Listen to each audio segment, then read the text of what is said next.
Biingat lang. Napakaraming nagsasabi na kapag ikaw yung pinakamahina sa team, mag-tank ka na lang. Par, hindi mo ba alam na sobrang hirap mag-tank? Tapos sasabihin pa ng iba na pabuhat lang daw ang mga tank. Ipapaliwanag ko sa iyo kung ano trabaho ng isang tank. Ang tank at support par, sila ang nagdadala ng flow ng laro. Sabi nga, di ba? Walang magiging malakas na core kung hindi magaling ang tank at support. Trabaho namin mag-zone, mag-check bush, Mag-invade at magbigay ng set at shot call. Yung isip niyan, dapat timing talaga.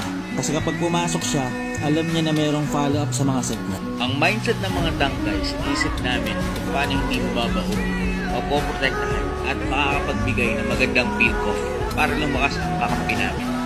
Kaya naman par, Kung may kakampi ka na tank, na alam mong ginagawa ang lahat para ipanalo ang laro, ito yung pinakamagandang gawin mo para hindi mawala ng gana yung tank sa'yo.